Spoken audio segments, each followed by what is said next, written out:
Hi everyone, welcome to made about bio. This is your Shivani ma'am. So guys, आज के session में हम लोग स्टार्ट करने वाले हैं हमारा बायोलॉजिकल क्लासिफिकेशन का एनसीईआरटी हाईलाइट। इस सेशन में आप लोगों को पूरी बायोलॉजिकल क्लासिफिकेशन चैप्टर में से जितने भी पॉइंट्स हमारे लिए इंपॉर्टेंट है, जिसमें से पीवाईक्यूज के क्वेश्चंस आए हुए हैं, हम उनको हाईलाइट करके चलेंगे एंड विल ट्राई कि हम लोग इस पूरे के पूरे चैप्टर को वन शॉट में फिनिश कर देंगे।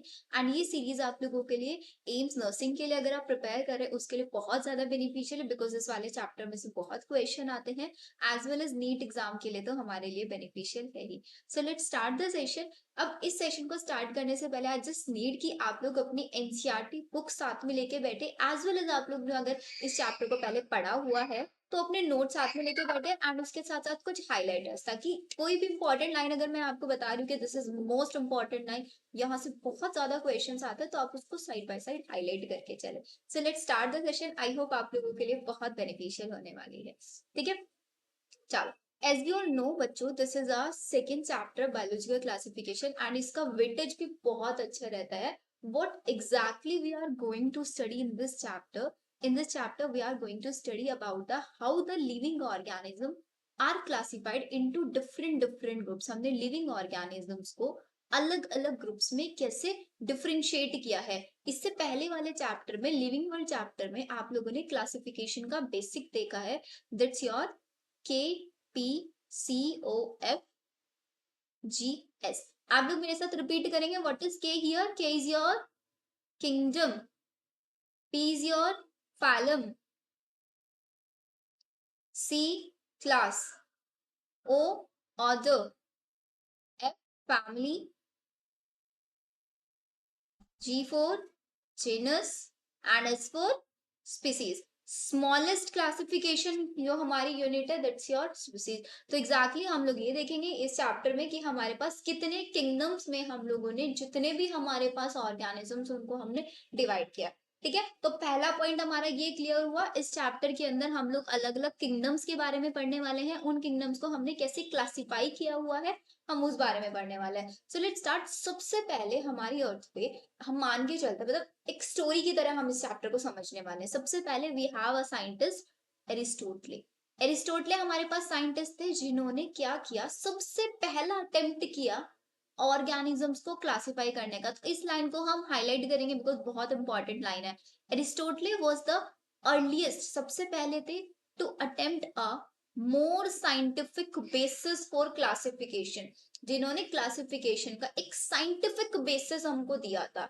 इन्होंने क्या किया, he used simple morphological characters. Morphology and anatomy, we all know morphology मतलब आउटर कैरेक्टर, मॉर्फोलॉजिकल कैरेक्टर्स को लिया और जितने भी हमारे पास प्लांट्स हैं उनको तीन कैटेगरीज में डिवाइड किया। बाहर से देख के मॉर्फोलॉजी का मतलब होता है, किस कैटेगरी में डिवाइड किया? Will highlight trees, shrubs and, जो सबसे लार्ज साइज के वो ट्रीज, देन छोटे शर्ब्स, देन उससे छोटे हर्ब्स। ऐसे बाहर से देख के उन्होंने उसको डिवाइड कर दिया। सेम टाइम पे उन्होंने एनिमल्स को भी डिवाइड किया।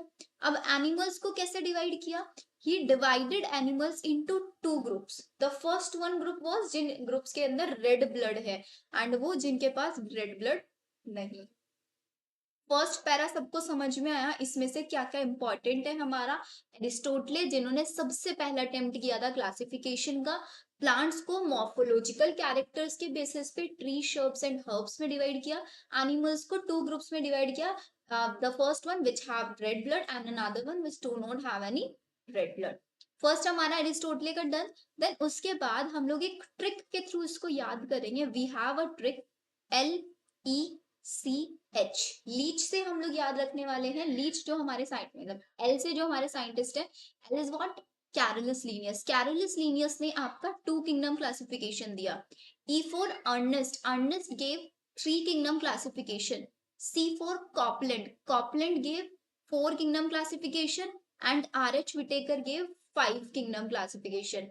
Repeat after me. Carolus Linnaeus 2 kingdom classification, Ernest 3 kingdom classification, Copland 4 kingdom classification and R.H. Whittaker 5 kingdom classification। अब आप सोच रहे होंगे मैम आपको तो स्पेलिंग भी नहीं आती है। लीच की स्पेलिंग है, ये होती है डब्ल्यू। थोड़ा सा कॉम्प्रोमाइज कर लो, स्पेलिंग को शॉर्ट बना दिया हमने, LECH कर दिया। अब 5 किंगडम के बाद 6 किंगडम क्लासिफिकेशन भी आया, उसके लिए भी एक और सी ऐड कर दो, इससे और 6 किंगडम क्लासिफिकेशन दिया। ये कौन थे हमारे? Carl Woese. ठीक है, जिन्होंने 6 kingdom classification as well as हमारे डोमेन्स 3 डोमेन्स बना के दिए थे। डन, यहाँ तक इतनी चीज हमको याद हो गई। सबसे पहले हमने देखा क्लासिफिकेशन, तो उसकी ट्रिक हमारे पास थी cup of gus, KPCOFGS। Then हमारे पास क्लासिफिकेशन की ट्रिक LECHC, 2 किंगडम क्लासिफिकेशन 3 4 5 6, ऐसे करके हमने इनको डिवाइड किया। तो सबसे पहले हाईलाइट करो अभी जो हमने याद किया, कैरोलस लीनियस ने 2 किंगडम क्लासिफिकेशन दिया। 2 किंगडम कौन कौन से थे हमारे पास, प्लांटी एंड एनिमेलिया। अब हमको पता है प्लांट्स और एनिमल्स में उन्होंने क्या किया भाई, जितने भी ऑर्गेनिज्म है अर्थ पे उन सबको, जिनके अंदर सेल वॉल है प्लांटी में डाल दिया, जिनके अंदर सेल वॉल नहीं है मूव कर सकते हैं उनको एनिमेलिया में डाल दिया। अब क्या किया, but this system did not distinguish between the eukaryotes and prokaryote. इस सिस्टम के कुछ लिमिटेशंस थे, so these are the limitation. इन्होंने क्या किया, on the basis of cell wall ही इन्होंने क्लासिफाई कर दिया, ठीक है। लेकिन सेकेंड इन्होंने ये नहीं देखा कि हमारे पास प्लांटी के अंदर यूकैरियोट प्रोकैरियोट दोनों टाइप के एनिमल्स आ गए, दोनों टाइप के प्लांट्स आ गए। ऐसे ही हमारे पास यूनिसेलुलर मल्टीसेलुलर एक साथ आ गए, फोटोसिंथेटिक नॉन फोटोसिंथेटिक एक साथ आ गए। तो ये तो लिमिटेशन है ना। तो अगर आपसे कोई कैरोलस लीनियस के 2 किंगडम क्लासिफिकेशन की लिमिटेशन पूछे तो first answer you should be कि they did not differentiate between eukaryotes prokaryotes unicellular multicellular photosynthetic non photosynthetic. These are the 3 points, ठीक है। Then classification of organism into plants and animal was easily done। ये बहुत easily किया गया था and easily हम इसको समझ सकते भी थे, लेकिन इसकी limitations बहुत ज्यादा होने की वजह से हमें ये एक्सेप्ट नहीं था। बिकॉज किसी भी चीज के अंदर अगर कोई लिमिटेशन होती है तो हमको एक्सेप्ट नहीं होता ऑब्वियसली। तो इजी टू अंडरस्टैंड था, but large number of animals or large number of organisms did not fall into either categories। अब हमारे पास बहुत सारे ऐसे भी ऑर्गेनिजम्स थे जिनके पास सेल वॉल था, वो फिर भी मूव कर पा रहे थे। अब उसको प्लांटी में रखें एनिमेलिया में रखें, फ्यूजन हो गया था हमारे पास। तो बहुत सारे एनिमल्स थे ऐसे जो दोनों में से किसी कैटेगरी के अंदर नहीं आ पा रहे थे। Hence the 2 kingdom classification used for a long time, काफी ज्यादा टाइम के लिए यूज किया गया, वाज फाउंड इनएडिक्वेट। मतलब ये हमारे लिए प्रॉपर क्लासिफिकेशन नहीं था। डन यहाँ तक। Then beside gross morphology a need was also felt for including other characteristics। मतलब सिर्फ हम morphology को ना देखें क्लासिफिकेशन के लिए, दे आर सेइंग कि मॉर्फोलॉजी के अलावा we should include more characteristics. जैसे कि we can also consider cell का स्ट्रक्चर कैसा है, जो सेल वॉल है वो किसकी बनी हुई है, मोड ऑफ न्यूट्रिशन कैसा है, एनिमल का हैबिटेट कैसा है, वो टेरेस्ट्रियल है एक्वेटिक है मेरीन है कैसा है, उसका रिप्रोडक्शन कैसा है, सेक्सुअल है सेक्सुअल है, या फिर उसके अंदर इवोल्यूशनरी रिलेशनशिप्स कुछ है या नहीं है। तो दे आर सेइंग कि हमको इन वाले कैरेक्टर्स को भी कंसीडर करना चाहिए, ठीक है। देन क्या हुआ, classification system for the living organism has undergone several changes over the time to time बहुत ज्यादा क्लासिफिकेशन के अंदर चेंजेस आते गए। Plant and animal kingdom have been a constant under all different system. मतलब अलग अलग जो सिस्टम्स आए उनमें उन्होंने देखा कि भाई प्लांट और एनिमल के 2 किंगडम तो हमको बनाने ही बनाने पड़ेंगे, उसके अंदर कोई चेंजेस नहीं कर सकते। The understanding of what group organism be included under these kingdoms have been changing. But क्या किया गया, पहले क्या था एनिमल और प्लांट ही बना दिया गया, उनको डालते चले गए। लेकिन अब इन्होंने देखा कि एनिमल्स और प्लांट्स के अंदर ऑर्गेनिजम्स को जब हम इंक्लूड कर रहे हैं ना, उस थॉट को, उस प्रोसेस को हमें चेंज करना पड़ेगा। एनिमल्स के अंदर अगर हम कोई ऑर्गेनिज्म को डाल रहे हैं तो उसके लिए एक प्रॉपर हमारे पास गाइडलाइंस होनी चाहिए। The number and the nature of other kingdom have also been understood differently by different scientist over the time to time. अलग अलग हमारे पास नंबर ऑफ किंगडम्स आते रहे एंड अलग अलग उनकी अंडरस्टैंडिंग होती रही। यहाँ तक मेरे को बताओ जल्दी से, आप लोग यहाँ तक सब कुछ समझ में आया नहीं है? अगर यहाँ तक आप लोगों को क्लियर है then will move on further. Clear? अब तक हमने एरिस्टोटले का देखा, उन्होंने प्लांट्स को कैसे डिवाइड किया, ट्री शर्ब्स हर्ब्स इनके बेसिस पे डिवाइड किया। एंड देन उसके बाद हमने कैरोलस लीनियर देखा, प्लांट एंड एनिमल वो क्यों एक्सेप्टेड नहीं था, बिकॉज उसके अंदर eukaryote prokaryote photosynthetic non photosynthetic unicellular multicellular सब आ रहे थे। फिर अलग अलग बहुत टाइम लगा प्लांट्स और एनिमल्स को चेंज करने में, उसको किंगडम तो वही रखा बट उसके अंदर एनिमल्स डालने की जो हमारे पास क्राइटेरिया था उनको हमने चेंज कर दिया। Is it done?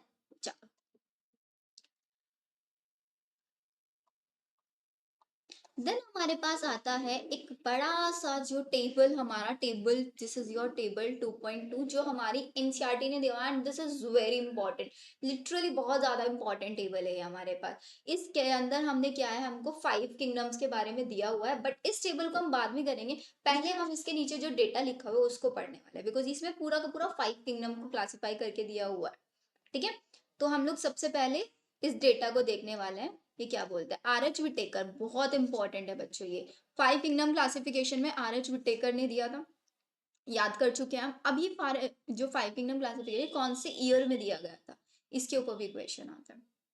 So your answer is 1969. Very good. In 1969, he proposed a 5 kingdom classification, and those 5 kingdoms were, repeat करो जल्दी से, Monera, Protista, fungi, Plantae and animalia. ये पांचों के पांचों किंगडम्स हमारे पास बन चुके थे, कब तक, 1969 तक। अब इन 5 किंगडम्स को कैरेक्टराइज करने का क्या क्या क्राइटेरियाज यूज किए गए थे। क्राइटेरियाज थे हमारे पास, सेल का स्ट्रक्चर कैसा है, बॉडी, इस लाइन को हम हाईलाइट करके चलेंगे। सबसे पहले will highlight R H Whittaker 1969, and then इनका criteria, cell structure, body organisation, mode of nutrition, reproduction and phylogenetic relationship. अब एक क्वेश्चन आया हुआ था पीवाईक्यू में, जिसमें दे आर सेइंग कि भाई हमने मोड ऑफ रिप्रोडक्शन जो है उसको कंसिडर नहीं करता, तो वो एनटीए की गलती थी उस टाइम पे जो उन्होंने क्वेश्चन डाला। But NCERT directly saying reproduction, अगर फिर से ऐसे ही क्वेश्चन आता है तो हम एनटीए की आंसर की के अकॉर्डिंग जाएंगे, हम रिप्रोडक्शन को ही मार्क करके चलेंगे, बिकॉज वो कैरेक्टराइजेशन इस बेसिस पे, बिकॉज वी आर सेइंग इस वाली टेबल में कोई रिप्रोडक्शन का क्लासिफिकेशन नहीं दिया हुआ है, बट इन्होंने रिप्रोडक्शन को भी लिया था। ठीक है, फिर हमने बोला था 5 किंगडम क्लासिफिकेशन के बाद हमारे पास 6 किंगडम क्लासिफिकेशन आया था, जिसके अंदर 3 डोमेन्स बनाए गए थे। वो 3 डोमेन्स क्या थे, have also been propose that divide the kingdom Monera. Monera को उन्होंने 2 डोमेन्स में डिवाइड किया, एक हमारे पास यूकैरिया, एक हमारे पास आर्की। आर्की बैक्टीरिया और यू बैक्टीरिया वाला जो था ना, उन दोनों को अलग अलग डोमेन्स में बना दिया गया था, because archaebacteria we all very well know, इनके पास एक डिफरेंट सेल वॉल स्ट्रक्चर होता है, जिसकी वजह से हार्श से हार्श कंडीशन में भी सर्वाइव कर सकता है। एक आर्की बैक्टीरिया और एक यू बैक्टीरिया, ये दो दिया, एंड एक हमारे पास थर्ड डोमेन दिया गया था, जिस बेसिस पे we can call it a 6 kingdom classification, जिसको आप हायर क्लासेस में पढ़ोगे। हायर क्लासेस 12th में 2 चैप्टर दिया हुआ नहीं है, तो हमको नहीं पढ़ना है ये। ठीक है, अब देखते हैं, let us look at this 5 kingdom classification to understand the issues and consideration that influence the classification system.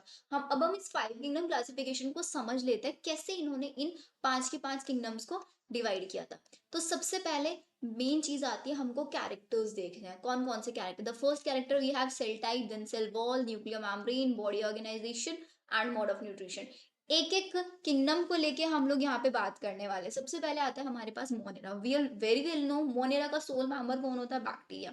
सिर्फ और सिर्फ मोनेरा ही एक ऐसा किंगडम है जो प्रोकैरियोट है, मींस इसकी जो न्यूक्लियस है उसके बाहर न्यूक्लियर एनवेलप नहीं है, जिसको हम अंडर डेवलप न्यूक्लियस भी बोल सकते हैं।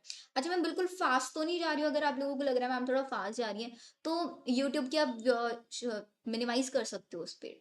But I am trying my best कि आप लोगों को समझ में भी आ जाए, टाइमली आप लोगों का रिविजन अच्छे से कवर अप हो जाए with line to line NCERT. तो Monera is the only kingdom which is your prokaryote unless all are eukaryote, पहली चीज याद रखनी है। ठीक है, फिर नेक्स्ट चीज आती है मोनेरा के जो सेल वॉल होती है किससे बनी होती है, पेप्टाइडोग्लाइकन से बनी होती है। Cell the unit of life chapter में हम पढ़ते हैं, उसका भी एनसीईआरटी कवर अप हम करेंगे। तो उसके अंदर नॉन सेलुलोजिक सेल वॉल होती है, किससे बनी होती है, पॉलीसेकेराइड और अमाइनो पेप्टाइडोग्लाइकन से बनी होती है। प्रोकैरियोट है, प्रोकैरियोटिक है, तो न्यूक्लियर मेम्ब्रेन एब्सेंट हो गया। बॉडी ऑर्गेनाइजेशन कैसा है, सेल से बना है सिर्फ और सिर्फ, टिश्यूज नहीं होते, ऑर्गन्स नहीं होते, कुछ नहीं होते। Mode of nutrition, mode of nutrition autotrophic भी हो सकता है और हेट्रोट्रॉफिक भी हो सकता है, दोनों ही मोड ऑफ न्यूट्रिशन दिखा सकते हैं। Then will come on next, next is your Protista. Protista के अंदर आप देखेंगे सेल वॉल कुछ के अंदर होती है, कुछ के अंदर नहीं होती है। देन इसके अंदर यूकैरियोट है, तो न्यूक्लियर मेम्ब्रेन भी ऑब्वियसली प्रेजेंट होगा, बॉडी ऑर्गेनाइजेशन अगेन सेल्यूलर है, एंड मोड ऑफ न्यूट्रिशन भी इसका ऑटोट्रॉफिक हेट्रोट्रॉफिक दोनों हो सकता है। याद रखना है, जिसका बॉडी ऑर्गेनाइजेशन सेल्यूलर होगा तो वो ऑटोट्रॉफिक हेट्रोट्रॉफिक दोनों हो सकते हैं। यही दो ऐसे किंगडम हैं जो ऑटो हेट्रो दोनों हो सकते हैं। इसके अलावा अगर आप देखेंगे फंजाई, प्लांटी, एनिमल, वो सिर्फ एक ही न्यूट्रिशन तक स्टिक है, वो 2 मोड ऑफ न्यूट्रिशन नहीं दिखाते हैं। फंजाई के अंदर जब हम आएंगे, आप फंजाई के अंदर देखेंगे इनका जो सेल टाइप है सब यूकैरियोट है। न्यूक्लियर मेम्ब्रेन ऑब्वियसली प्रेजेंट होगा इनके अंदर। इनका जो बॉडी ऑर्गेनाइजेशन मल्टी सेलुलर है और इनके अंदर लूज लूज टाइप के टिश्यूज प्रेजेंट है। इनका जो सेल वॉल होता है वो काइटिन से बना होता है। Can anyone tell me the chitin का मोनोमर्स क्या होता है? काइटिन के मोनोमर्स हैं आपके पास नाग एंड ना, यूकैरियोटिक है। एंड फंजाई सिर्फ और सिर्फ हेटेरोट्रॉफिक होता है। और हेटेरोट्रॉफिक में भी ये 2 टाइप के न्यूट्रिशन शो करता है, saprophytic and parasitic. Dead and decaying organic matter से फूड लेगा या फिर किसी दूसरे ऑर्गेनिज्म की बॉडी पे एज अ पैरासाइट रहेगा विदाउट किलिंग देम, उसको किल ना करके। प्लांटी यूकैरियोटिक है, सेल वॉल सेलुलोज से बनी होगी without any exception. Nuclear membrane present होगा, इसके अंदर टिश्यूज भी हो सकते हैं एज वेल एज ऑर्गन्स भी हो सकते हैं। एंड ये भी ऑटोट्रॉफिक होता है। इसके अंदर भी कुछ एक्सेप्शन है, जो जैसे कि हमारे पास bladderwort, Venus fly trap, Venus fly trap, ये एग्जाम्पल आपको याद रखने हैं, ये एनसीईआरटी ने भी दिया हुआ है। ब्लैडर वोट, वीनस, एंड एक होता है केस्कटा, केस्कटा एज अ पैरासाइट रहता है। ये 3 एग्जाम्पल्स आपको याद रखने हैं। एनिमेलिया में वी हैव यूकैरियोटिक, एब्सेंट होता है, present nuclear membrane, tissue, organ system सब कुछ इसके अंदर पाया जाएगा। एंड ये भी सिर्फ हेटेरोट्रॉफिक, और हेटेरोट्रॉफिक में it can B of 2 type, holozoic हो सकता है एज वेल एज सेप्रोफाइटिक हो सकता है। तो यहाँ पे हमारे 5 के 5 kingdoms Monera, Protista, fungi, Plantae, Animalia, पांचों के पांचों हम लोगों ने कर लिए हैं। इस चैप्टर के अंदर हम लोग मोनेरा, प्रोटिस्टा, फंजाई इनको डिटेल में करने वाले हैं। In the next chapter we will cover our complete plant kingdom के बारे में देखेंगे। प्लांट किंगडम के अंदर अलग अलग क्या क्या क्लासेस बनाई हुई हैं। And in the next one chapter हम लोग एनिमल किंगडम को पढ़ेंगे। तो ऐसे ये हमारा क्लासिफिकेशन 3 चैप्टर में आके फिनिश अप होगा। ठीक है, चलो आ जाओ नेक्स्ट। अभी बोलते हैं कि भाई हमने 5 के 5 किंगडम क्लासिफिकेशन देख लिया, अब हमको समझना है उसके अंदर क्या क्या इश्यूज आए थे क्लासिफिकेशन सिस्टम में। जब हम अर्लियर देखे, earlier classification system included bacteria, blue green algae, fungi, Moses, fern, gymnosperm, सबके सब प्लांट के अंदर रख दिए गए थे। बट अब वी आर सीइंग कि हमने बैक्टीरिया के लिए एक अलग ही किंगडम बना दिया है। पहले वो प्लांटी के अंदर आता था क्योंकि उसके बाहर सेल वॉल है पेप्टाइडोग्लाइकन की बनी हुई। फंजाई के बाहर भी सेल वॉल है, किसकी बनी हुई? काइटिन की बनी हुई, तो इसलिए उसको प्लांटी में रखा। The character that unified this whole kingdom was that all the organism included had a cell wall in their cell। मतलब डायरेक्टली हमको ये बताता है कि प्लांटी के अंदर सारे वो एनिमल्स, वो प्लांट्स आएंगे जिसके बाहर सेल वॉल होती है। This place together groups which widely deferred in other character, जिसकी वजह से बहुत सारे ऐसे ऑर्गेनिज्म जो एक दूसरे से बिल्कुल डिफरेंट थे वो भी एक साथ आ गए थे। जैसे कि इट ब्रॉट टुगेदर, इसने क्या किया हमारे बैक्टीरिया को और fungi, bacteria is a prokaryote, fungi is a eukaryote, prokaryote eukaryote साथ आ गए। That should not be done, ये नहीं होना चाहिए था। हमारे पास ब्लू ग्रीन एल्गी है, it's a blue green algae photosynthetic हो सकता है with other group which were eukaryotic. It also group together the unicellular organism, unicellular multicellular को इसने साथ में रख दिया था। कौन है यूनिसेलुलर? क्लेमाइडोमोनास यूनिसेलुलर एल्गी है। स्पाइरोगायरा मल्टी सेलुलर एल्गी है। तो यूनि और मल्टी अलग अलग होने चाहिए। इसका मतलब ये क्लासिफिकेशन जो प्लांट और एनिमल वाला था, लीनियस ने दिया था, वो हेटेरोट्रॉफिक, ऑटोट्रॉफिक, यूनिसेलुलर, मल्टीसेलुलर इसमें डिस्टिंग्विश नहीं कर पा रहा था। दैट्स वाई इन्होंने एक अलग से किंगडम्स बनाने शुरू कर दिए, जो हमारे जिसके मोनेरा आ गया, देन एक हमारा प्रोटिस्टा, फंजाई, ऐसे ऐसे हमारे पास अलग अलग ग्रुप्स आ गए थे। Then in their wall while the green plants है, वही बोल रहे हैं कि जो हमारा फंजाई है they have cell wall which is made up of chitin, but in the case of green plant they have a cell wall which is made up of cellulose. When such characterization were considered, fungi were placed in a separate group because it has a different cell wall which is made up of chitin, and all prokaryotic organisms were grouped together। जितने भी prokaryotic organisms थे उनको हमने एक अलग से kingdom बना दिया, kingdom मोनेरा, उसके अंदर रख दिया। एंड देन जितने भी हमारे यूनिसेलुलर यूकैरियोट्स थे, all unicellular, it can be your fungi, it can be your algae, it can be your plant, it can be your anything, कोई भी यूनिसेलुलर यूकैरियोट है हम उसको डायरेक्टली प्लेस करेंगे किसमें? प्रोटिस्टा के अंदर। तो प्रोटिस्टा ने क्या किया, क्लेमाइडोमोनास, क्लोरेला, इन दोनों को कहाँ पे आ गई है हमारे एल्गी उसके अंदर प्रोटिस्टा के अंदर आ गए। पहले क्या थे, एल्गी थे, तो प्लांटी के अंदर रखे गए क्योंकि दोनों के बाहर सेल वॉल था। और इनको हमने किसके साथ रखा हुआ था, पैरामीशियम एंड अमीबा, जो कि एनिमल्स हैं, सेल वॉल नहीं है इनके साथ। अब हमने क्या किया, इनको एक साथ रख दिया है। Chlamydomonas Chlorella two kingdom classification में किसमें थे, प्लांटी में। Paramecium amoeba two kingdom classification में किसमें थे, एनिमेलिया में। अब फाइव किंगडम क्लासिफिकेशन में इन चारों के चारों ऑर्गेनिजम्स को हमने किसमें रख दिया, प्रोटिस्टा में, बिकॉज चारों के चारों यूनिसेलुलर यूकैरियोट्स है। इसीलिए आई हैव टोल्ड यू, इस लाइन को आप हाईलाइट करो कि जितने भी unicellular eukaryotic organism all are placed in kingdom Protista. It can be your algae and it can be your animal, ठीक है। It is put together organisms which जो दूसरे क्लासिफिकेशंस में अलग अलग थे। This happened because the criteria जो है अब क्लासिफिकेशन का वो चेंज हो चुका है। This kind of changes will take place in future too. ये जैसे जैसे हम लोग इम्प्रूवमेंट करते जाएंगे, हमारा इवोल्यूशन रिलेशनशिप्स हमारे इंप्रूव होंगे, उस बेसिस पे हम लोग इस क्लासिफिकेशन को चेंज करेंगे। Over time, an attempt has been made to evolve a classification system which will reflect not only the morphological, physiological, and reproductive, it will also reflect evolutionary relationship, phylogenetic characteristics को भी consider करके हम लोग classification करेंगे। But in this chapter we will study only three kingdoms, Monera, Protista and fungi. And fungi के different different classes हम लोग study करने वाले हैं, जो मैं आपको पहले बता चुकी हूँ। प्लांटी और एनिमेलिया हम लोग चैप्टर 3 एंड 4 में कवर अप करेंगे। Now if we are done till here, so can we start with our next and the first kingdom which is your Monera. Start करें, चलो। सबसे पहले हमें पता है मोनेरा में से सबसे पहला क्वेश्चन आता है which is the sole member of the Monera. Monera का सोल मेंबर मतलब सारे मोनेरा में क्या है, प्रोकैरियोट्स है। एंड प्रोकैरियोट्स हमारे पास क्या है, सब बैक्टीरियाज है। तो जितने भी बैक्टीरियाज है अर्थ पे, वो सब किस में आएंगे, मोनेरा के अंदर आएंगे। तो एंड हमको पता है बैक्टीरिया तो हमारे पास the most abundant microorganism. आप कहीं से भी एक मिट्टी उठा लो, एक हैंडफुल ऑफ सॉइल, उसके अंदर भी आपको हंड्रेड्स ऑफ बैक्टीरिया मिल जाएंगे। ये बैक्टीरिया आपके एक्सट्रीम से एक्सट्रीम हैबिटेट में भी पाए जा सकते हैं जहां पे लाइफ पॉसिबल ही नहीं है। ये हॉट स्प्रिंग्स हो, डेजर्ट हो, स्नो हो, डीप ओशंस हो, anywhere they can be easily found. Bacterias को हमने 4 कैटेगरीज में डिवाइड किया है। This is again very important, इसके ऊपर बहुत क्वेश्चन आता है on the basis of their shape. Shape के बेसिस पे पहला क्वेश्चन किस बेसिस पे डिवाइड किया, शेप के बेसिस पे। The first bacteria bacillus. Bacillus का शेप आपको कैसा दिख रहा है, यहाँ पे they are looking rod shape. Spirilla कैसा शेप दिख रहा है आपको, स्पाइरल शेप। विब्रियो कैसा दिख रहा है आपको, vibrio is looking like comma shape.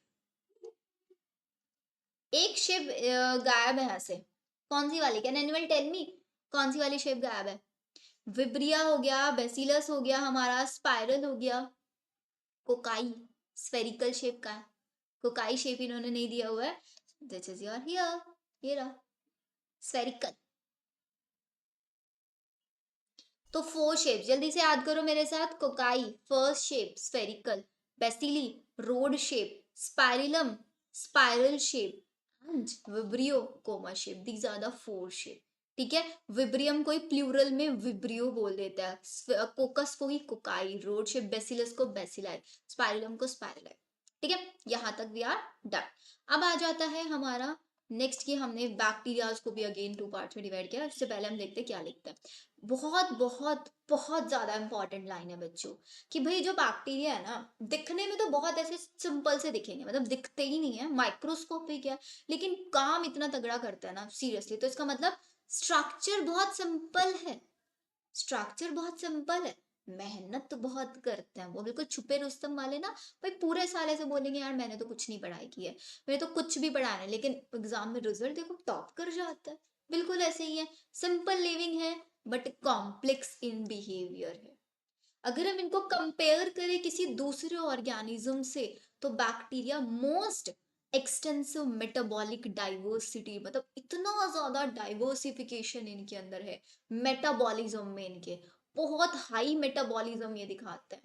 कुछ बैक्टीरिया ऑटोट्रॉफिक भी हो सकते हैं, मतलब अपना फूड खुद सिंथेसाइज करते हैं, तो ये फोटोसिंथेटिक ऑटोट्रॉफ भी हो सकता है, कीमोसिंथेटिक भी होता है, मतलब किसी केमिकल मटेरियल से सिंथेसाइज करेंगे।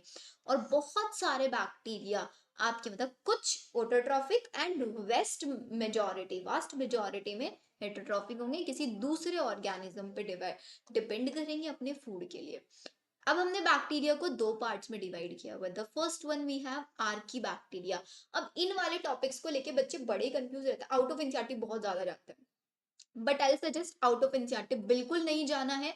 आउट ऑफ एनसीईआरटी आप सिर्फ एक कंडीशन में जाएगा जब आपका एनसीईआरटी पूरा 100% लाइन टू लाइन आप लोगों को याद हो चुका होगा, तब आपको आउट ऑफ एनसीईआरटी जाना है, अनलेस उससे पहले आपको आउट ऑफ एनसीईआरटी बिल्कुल नहीं जाना है। तो आर्की बैक्टीरिया क्या है? These bacteria special. Why they are special? Because ये हार्श से हार्श कंडीशन में भी रह सकते हैं। जैसे कि यहाँ से मैच द फॉलोइंग क्वेश्चन आता है बच्चों, मैच द फ्लोइंग क्वेश्चन यहाँ से बहुत ज्यादा पूछा जाता है। सॉल्टी एरियाज में रहने वाले बैक्टीरिया को हेलोफाइल्स, हॉट स्प्रिंग में रहने वाले थर्मो एसिडोफिल, मार्शी एरियाज में पाए जाने वाले मिथानोजन। अब इनके अंदर ऐसा क्या स्पेशल है कि हार्श कंडीशन में सर्वाइव कर सकता है? ये डिफर करता है किसी दूसरे bacteria because they have a different cell wall structure. इनके बाहर एक आउटर प्रोटेक्टिव कवरिंग है जो इनको किसी भी कंडीशन में सर्वाइव करने दे रही है, and this different cell wall is responsible for their survival in extreme condition, as well as जो हमारी मिथानोजन से मिथेन प्रोड्यूसिंग बैक्टीरिया, ये कहाँ पाए जाते हैं? जो हमारी कैटल्स होती है, काउस बुफेलोस, उनके स्टमक में पाया जाता है। उनके स्टमक को हम बोलते हैं ruminant cows, and they are responsible, वहीं पे वो बायोगैस मिथेन बनाते हैं जो कि काउ डंग से एक्सट्रैक्ट किया जा सकता है। बताओ यहाँ तक सबको क्लियर है या नहीं है? And the next we have eubacteria. So archibacteria and eubacteria, these are the two classes of your kingdom Monera. Eubacteria, why we are calling them eubacteria? Because eubacteria means these are the true bacteria which have a proper and rigid cell wall. And if they are motile, then they should have flagellum. So this is the important line जो आपको highlight करके चलना है कि आपके पास they are the different eubacteria, true bacteria इनको बोलते हैं, eubacteria means true bacteria, and इनके पास एक रिजिड सेल वॉल प्रेजेंट होता है, and they are motile as well as they have flagellum. And the member of eubacteria is cyanobacteria. Cyanobacteria is also known as BGA. What is BGA? Blue green algae. And यही blue green algae एक ऐसी algae है जिसके पास character है जैसे higher plants के अंदर होता है ना क्लोरोफिल ए, तो इनके पास भी क्लोरोफिल ए होता है जैसे कि हमारा ग्रीन प्लांट्स के अंदर होता है। And cyanobacteria is photosynthetic autotroph. बहुत इंपॉर्टेंट लाइन है बच्चों, यहाँ से बहुत ज्यादा क्वेश्चन आते हैं। एंड साइनोबैक्टीरिया हमारे पास यूनिसेलुलर, तो क्वेश्चन में आपको स्टेटमेंट वाला अगर दे रहा है तो यूनिसेलुलर की जगह पे मल्टी सेलुलर लिख के दे सकते हैं। एंड ये कॉलोनीज में रहते हैं, जैसे हमारा वॉल्वोक्स एल्गी रहता है, एंड ये फिलामेंटस भी हो सकते हैं। They can be fresh water and terrestrial also. And इनकी जो कॉलोनीज होती है, उन कॉलोनी जैसे कि आप डायग्राम में देख सकते हैं, इनके बारे आपको ब्लू ब्लू जो लिक्विड दिख रहा है ये आपका जेलेटिनस शीथ है। दिस इज जेलेटिनस शीथ, और we can also call it mucilaginous sheath. ये बहुत इंपॉर्टेंट है। इसमें आपको एक डायग्राम दे देंगे, एंड डायग्राम देके आपसे यहाँ पे ए एंड बी के फॉर्म में भी पूछ लिया, what is A here, what is B here. A is your heterocyst. Heterocyst का फंक्शन क्या होता है? Heterocyst is a specialized cell जो कि आपका ब्लू ग्रीन एल्गी नोस्टॉक के अंदर पाई जाती है, और इसका फंक्शन होता है नाइट्रोजन फिक्सेशन करना, एंड इनकी colonies are covered by a mucilaginous sheet. बहुत इंपॉर्टेंट। तो ये हमारे पास फोटोसिंथेटिक ऑटोट्रॉफ हुआ। Next we have chemosynthetic autotroph. Example Nostoc and Anabaena, दो एग्जांपल आपको याद रखने हैं। कीमोसिंथेटिक ऑटोट्रॉफ मींस ये अपना जो फूड है वो कैसे बनाएंगे? Bacteria oxidize various inorganic substances, nitrate, nitrite, ammonia, and वहां से जो एनर्जी रिलीज होता है उस एनर्जी को यूज करेंगे अपना एटीपी प्रोडक्शन में। इसके साथ साथ ये रिसाइकलिंग में भी हेल्प करते हैं, जैसे नाइट्रोजन, फॉस्फोरस, आयरन, सल्फर। ये हम लोग जो हमारा मिनरल न्यूट्रिशन चैप्टर है उस चैप्टर में हम इनके साइकिल्स में जितने भी वहां पे हम बैक्टीरियाज पढ़ते थे वो हमारे कीमोसिंथेटिक ऑर्डर ऑफ होते थे। अब तो हमको वो चैप्टर नहीं करना है बिकॉज वो डिलीटेड है। Next we have heterotrophic. Heterotrophic means ये फूड बाहर से लेंगे अपना, तो इसमें मेनली आपके पास ये मेजॉरिटी में डिकम्पोजर्स होते हैं, एंड इनका जैसे कि हमारा मिल्क से कर्ड बनाना, तो इसमें हम कौन सा बैक्टीरिया यूज करते हैं? Lepto acid bacillus, lactic acid bacillus, lactobacillus, ये आपका हेटेरोट्रॉफिक बैक्टीरिया है, या फिर आपका एंटीबायोटिक्स बनाने में आपका नाइट्रोजन फिक्सेशन कराता है राइजोबियम जैसे लेग्यूमिनस प्लांट्स के अंदर, रूट्स के अंदर, वो हो गया आपका। देन आपके पास कुछ जो हेटेरोट्रॉफिक बैक्टीरियाज होते हैं वो पैथोजेनिक भी हो सकते हैं, human beings as well as crop farm animal, इनमें से किसी को भी डैमेज पहुंचा सकता है। एज वेल एज ये डिसीज कोजिंग भी हो सकता है, मीन्स ये पैथोजेनिक भी हो सकता है। Chlorella, typhoid, tetanus, citrus canker, these are the bacterial causing disease, जो बैक्टीरिया के थ्रू फैलती हैं। इनके बारे में हम लोग human health and disease chapter में पढ़ते हैं। एंड बैक्टीरिया रिप्रोड्यूस कैसे करता है? बैक्टीरिया बाइनरी फ्यूजन के थ्रू रिप्रोड्यूस करता है इन फेवरेबल कंडीशन, जब कंडीशंस उसके रिस्पॉन्स में होती है। बट इन अनफेवरेबल कंडीशंस ये अपने अंदर स्पोर्स बना लेता है। इसके साथ साथ ये बहुत इंपॉर्टेंट लाइन है बच्चों, स्टेटमेंट वाला क्वेश्चन आता है, हाईलाइट करो उसको। They also reproduce by a sort of sexual reproduction. Sort of मतलब एग्जैक्ट सेक्सुअल रिप्रोडक्शन नहीं दिखाते थे कि मीट्स बनवा रहे हैं, फर्टिलाइजेशन कर रहे हैं, ऐसा कुछ नहीं होता है। मतलब सेक्सुअल रिप्रोडक्शन की मिमिक्री करते हैं एक टाइप से, by adopting a primitive type of DNA transfer from one bacteria to another bacteria। मतलब दो बैक्टीरिया के बीच में क्या होता है, नॉर्मल सेक्सुअल रिप्रोडक्शन में क्या होता है, दो ऑर्गेनिजम्स के बीच में गैमीट्स का ट्रांसफर होता है, गैमीट्स मिलता है, फ्यूजन होता है, जाइगोट बनता है। यहाँ पे दो गैमीट्स का जेनेटिक मटेरियल ट्रांसफर होता है, जिसको हम ट्रांसडक्शन भी बोल सकते हैं। We can call it transduction. ठीक है, ये हमें सिर्फ इतनी लाइन हमको याद रखनी है। नेक्स्ट वी हैव माइकोप्लाज्मा, इसके ऊपर भी बच्चों बहुत क्वेश्चन आते हैं। माइकोप्लाज्मा कैसा एनारोब है आपका? Mycoplasma is a facultative anaerobe, ये आपका फैकल्टेटिव एनारोब है। अब जिसको फैकल्टेटिव एनारोब नहीं पता है वो समझ लो, जो फैसिलिटी के अकॉर्डिंग चेंज हो सकता है। फैकल्टेटिव फैसिलिटी, एनारोब है तो इट मींस इसको क्या चाहिए, एब्सेंस ऑफ ऑक्सीजन चाहिए। एब्सेंस ऑफ ऑक्सीजन ये सर्वाइव करेगा, बट अगर इसको ऑक्सीजन मिल जाती है बाय चांस तो ये ऑक्सीजन में भी सर्वाइव कर जाएगा। एक और केस होता है हमारे पास ऑब्लिगेट का। ऑब्लिगेट के केस में ये होता है कि अगर इन्होंने बोल दिया वी आर ऑब्लिगेट एनारोब, तो विदाउट ऑक्सीजन ही सर्वाइव करेंगे, in presence of oxygen they won't survive, वो ऑब्लिगेट है। ये फैकल्टेटिव है, फैसिलिटी के according they can change their. Mycoplasma ही हमारे पास पैथोजेनिक होता है एनिमल्स के अंदर या प्लांट्स के अंदर, इसको प्लूरोमॉर्फिक भी बोल सकता है, प्लूरोमॉर्फिक ऑर्गेनिज्म। बहुत बच्चे इसको पढ़ते हैं, but again I am saying NCERT से बाहर नहीं जाना। एनसीईआरटी से बाहर अगर जाएंगे तो सिर्फ और सिर्फ हम लोग in the form of PYQs जाएंगे। बैक्टीरिया के स्ट्रक्चर आप देख सकते हैं, ये हमारे पास डीएनए इनका, then cell membrane, and they have a cell wall which is made up of peptidoglycan. Now we are done with our first kingdom which is your Monera. Monera के बाद we have another one kingdom which is your Protista. Protista का most important character कि they do not have any well defined boundaries. इनके पास कोई well defined boundaries नहीं होती।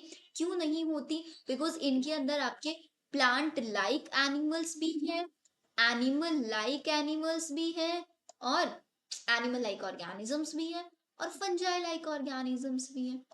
तो मतलब जितने भी चाहे वो हमारे प्लांट के जैसा हो, एनिमल के जैसा, फंजाई के, जितने भी यूनिसेलुलर ऑर्गेनिजम्स थे, यूनिसेलुलर यूकेरियोट उठाया प्रोटिस्टा में डाल दिया, इसलिए इस बेचारे की कोई वेल डिफाइंड बाउंड्रीज नहीं थी, सब उठा उठा के डब करते रहे।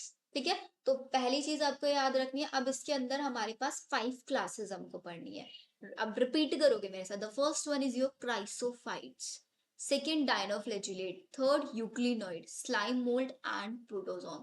Chrysophyte, dinoflagellate, euglenoid, slime mold and protozoans। ध्यान यहाँ तक। अब हम इनको पढ़ते हैं कि ये 5 की 5 क्लासेस में होता क्या है, तो आप इनको क्लासेस को हाईलाइट कर लेना। Chrysophyte, dinoflagellate, यूग्लिनोइड, slime mould, protozoan. ठीक है, अब जो हमारे प्रोटिस्टा के मेंबर्स होते हैं वो कैसे होता है, प्रोटिस्टा के जितने भी मेंबर्स हैं प्राइमरली एक्वेटिक होंगे, प्राइमरली एक्वेटिक होंगे। And this kingdoms form a link, plant animal fungi तीनों के बीच में एक लिंक डेवलप करेगा। यूकैरियोटिक होने के साथ साथ the protistan cell body contain a well defined nucleus, and जितनी भी मेम्ब्रेन बाउंड ऑर्गेनेलिज है इनके अंदर पाई जाएंगे, इनके कुछ में फ्लैजिला और सीलिया भी होगा।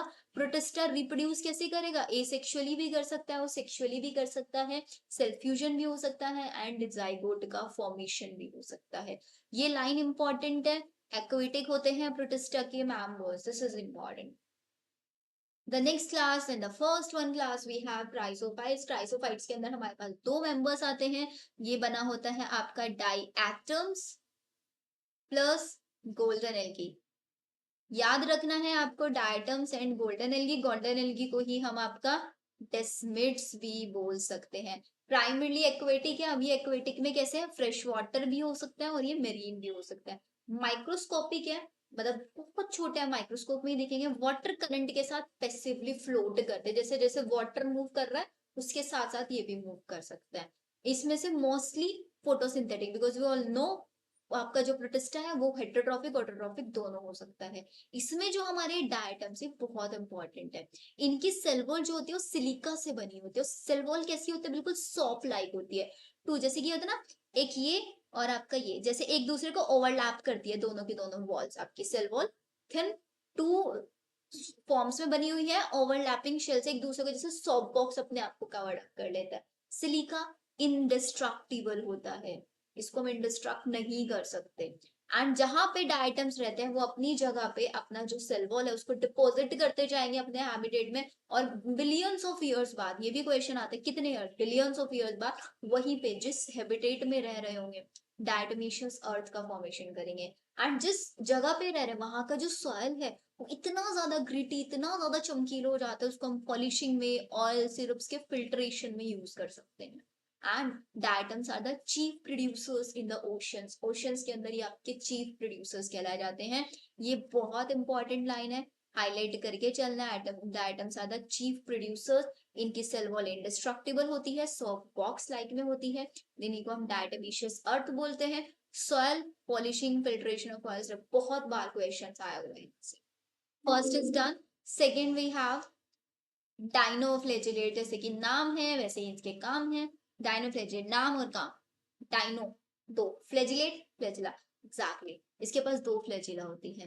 एंड ये भी आपका मेराइन होता है। And photosynthesis, they appear yellow, मतलब इसके साथ साथ इसके पास अलग अलग कलर के पिगमेंट्स होते हैं। कैसा कलर शो करेंगे वो डिपेंड करेगा इसके अंदर कैसे पिगमेंट्स है। Marine photosynthetic colours depending upon the pigment. इसकी जो सेल वॉल है, सेल वॉल के आउटर सरफेस पे स्टिफ सेलुलोज प्लेट्स पाए जाते हैं। क्वेश्चन आता है आउटर सरफेस पे इनर सरफेस पे, तो answer should be outer surface पे इसके पास सेलुलोज की stiff cellulose plates on the outer surface. दो फ्लैजिला है, एक लॉन्गिट्यूडनल होगा और एक ट्रांसवर्स होगा। मोस्ट कॉमन डायनोफ्लैजिलेट जो हम याद रखेंगे गॉर्निलेक्स। रेड डायनोफ्लैजिलेट, रेड क्यों बोल रहे हैं, बिकॉज उसके अंदर रेड पिगमेंट है। जिस भी सी में रहता है उसी को पूरा रेड कर देता है। क्यों रेड कर देता है, बिकॉज इसका मल्टीप्लीकेशन रेट बहुत हाई होता है। And we also call it रेडिटाइड।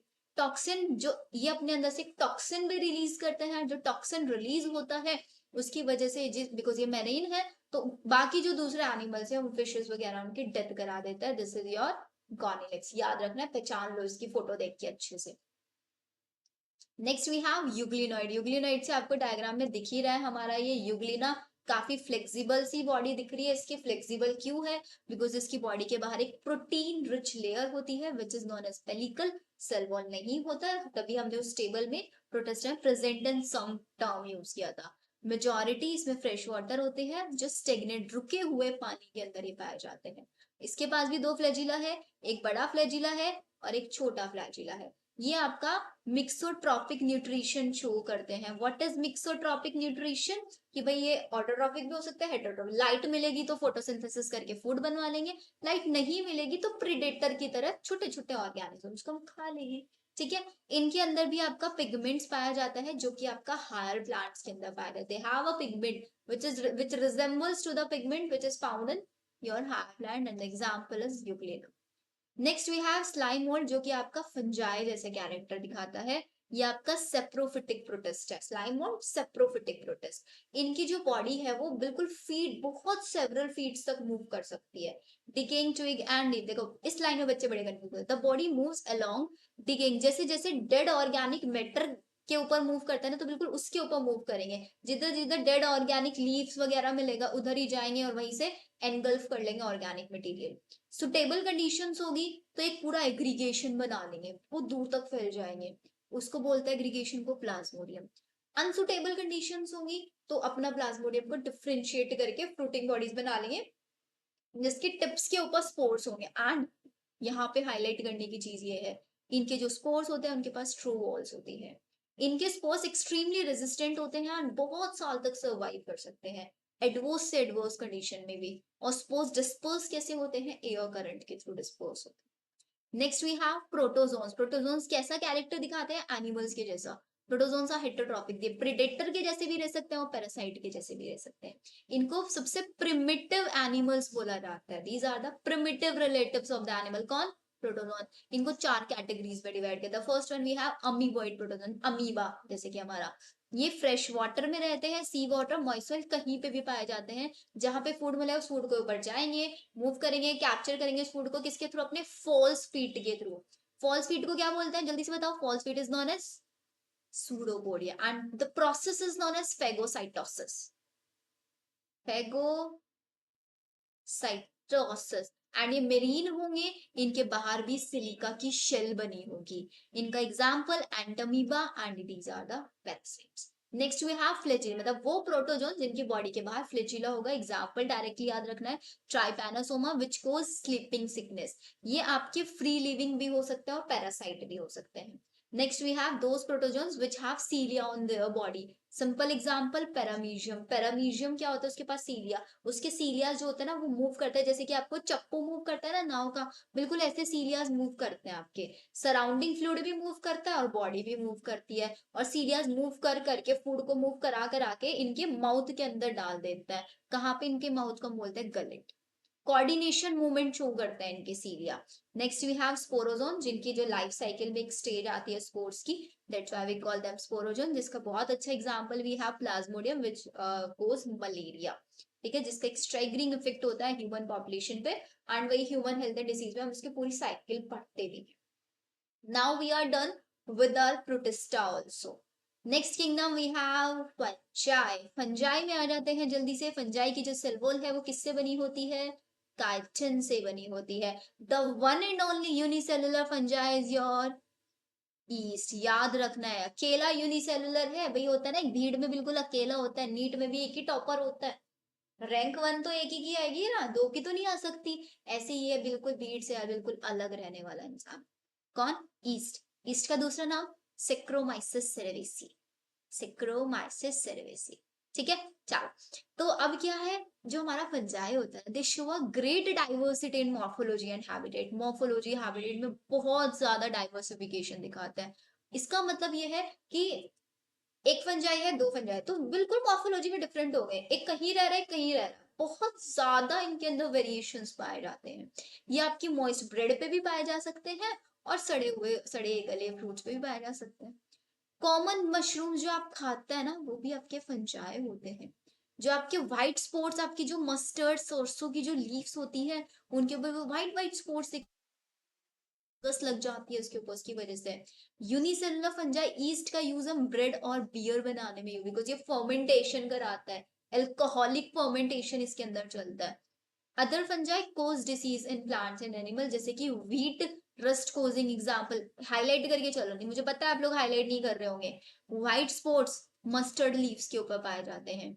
Eatable mushroom, eatable fungi mushroom and टूट स्टोल, याद रखना है।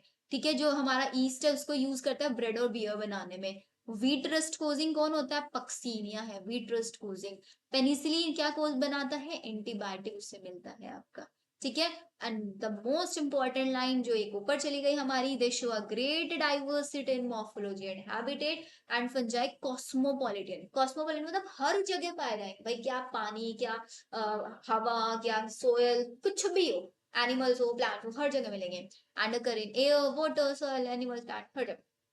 लेकिन ये प्रेफर करते हैं कहाँ पे रहना, वार्म एंड ह्यूमिड प्लेसेस में सबसे ज्यादा प्रेफर करेंगे। Have you wondered why they keep food in the refrigerator. हम फूड रेफ्रिजरेटर में क्यों रखते हैं, ताकि उसपे फंगस ना लग जाए। क्योंकि रेफ्रिजरेटर में टेम्परेचर लो होता है, वार्म नहीं होता, ह्यूमिडिटी कम होती है, जिसकी वजह से हमारा फूड जल्दी खराब नहीं होता है। It to prevent food from going bad due to bacterial fungal infection ना हो जाए फूड के अंदर, इसलिए हम ये करते हैं।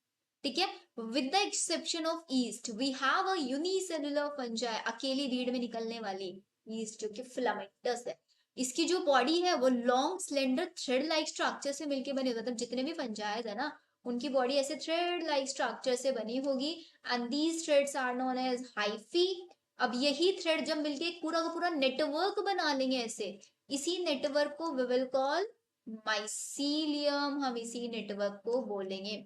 अब ये माइसीलियम, अगर ये माइसीलियम बिल्कुल ऐसे नॉर्मल है, जिसके अंदर कोई सेपरेशन नहीं है, तो इसको हम बोलेंगे ए सेप्टेट। मतलब इसके अंदर ए एब्सेंट है, सेप्टेट सेप्टा सेल वॉल, ए सेप्टेट है, बट ये आपका सेप्टेट है।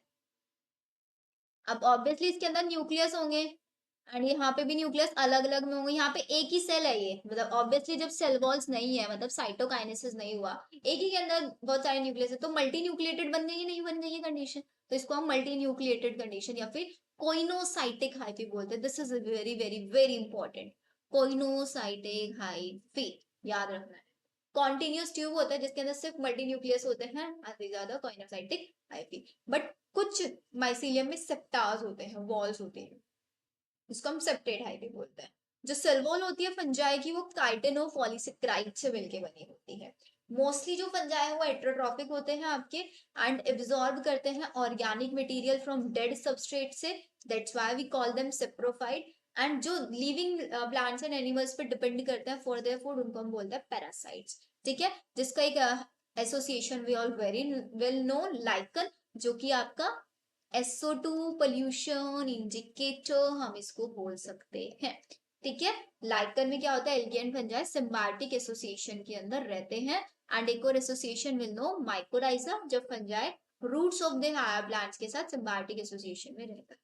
अगर हम रिप्रोडक्शन की बात करें, ये वो पार्ट है जो बच्चों को सबसे ज्यादा डिफिकल्ट लगता है, तो will try to make it more and more simple. इसको हम जितना पॉसिबल होगा उतना सिंपल बना के पढ़ने वाले हैं। ठीक है, चलो अब हमको दो टाइप से बोलेंगे कि भाई ऑब्वियसली एसेक्सुअल भी हो सकता है और सेक्सुअल भी हो सकता है, या फिर वेजिटेटिव भी हो सकता है। वेजिटेटिव में फ्रेगमेंटेशन छोटे छोटे फ्रेगमेंट्स में डिवाइड हो जाएगा, and each fragment will give rise to a new fungi. या फिर फ्यूजन भी हो सकता है, दो पार्ट में डिवाइड हो जाए and both part give rise to a new fungi. Same budding जैसे कि ईस्ट के अंदर पाया जाता है आपका, ये हो सकता है। तो ये तो हमारे पास वेजिटेटिव है, कौन से तीन method, fragmentation, fusion and budding. If we talk about asexual reproduction, अगर हम एसेक्सुअल की बात करें, तो एसेक्सुअल रिप्रोडक्शन में ऑब्वियसली स्पोर्स के थ्रू होता है।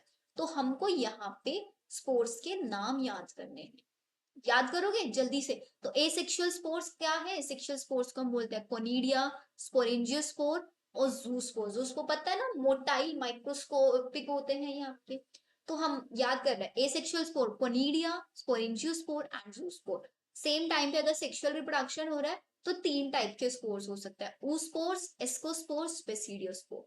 रिपीट आफ्टर मी, एसेक्सुअल में conidia, sporangiospore, zoospore. Sexual reproduction oospore, ascospore, basidiospore. अलग अलग स्पोर्स बनेंगे, किसके अंदर, एक अलग डिफरेंट स्ट्रक्चर के अंदर बनेंगे। उस स्ट्रक्चर को जिसके अंदर स्पोर्स का प्रोडक्शन हो रहा है उसको फ्रूटिंग बॉडी बोलते हैं। ठीक है, अब इनकी जो सेक्सुअल साइकिल है वो तीन स्टेजेस के थ्रू जाती है। सबसे पहले क्या होता है ना, बिकॉज सेक्सुअल रिप्रोडक्शन हो रहा है, ऑब्वियसली गैमीट्स बनेंगे। तो गैमीट्स मोटाइल भी हो सकता है, नॉन मोटाइल भी हो सकता है। गैमीट्स बनेंगे, उनका सबसे पहले प्रोटोप्लाज्म फ्यूज होगा, उसको हम बोलेंगे plasmogamy. The fusion of protoplasm is known as plasmogamy. पहले प्रोटोप्लाज्म फ्यूज हुआ, उसके बाद उसके अंदर दो, मतलब लेट्स सपोज मेरे पास एक ये सेल है और एक ये सेल है, इनके पास अपना अपना न्यूक्लियस है, इनके अंदर प्लाज्मोगैमी हुआ, तो प्लाज्मोगैमी होके मेरे पास ये बॉडी बन गई। अभी दो न्यूक्लियस है, तो इसी स्टेज को हम डाई कैरियन स्टेज बोल सकते हैं। फिर उसके बाद इनका न्यूक्लियस फ्यूज कर जाएंगे, तो ये न्यूक्लियस भी इनके फ्यूज कर गया। न्यूक्लियस फ्यूज करने के बाद we will get a diploid structure which is your zygote, and zygote के अंदर मियोसिस होगा, रिडक्शनल डिवीजन होगा, and it will give us haploid spore, इससे बन जाएंगे plasmogamy, karyogamy and then reduction division in meiosis in zygote.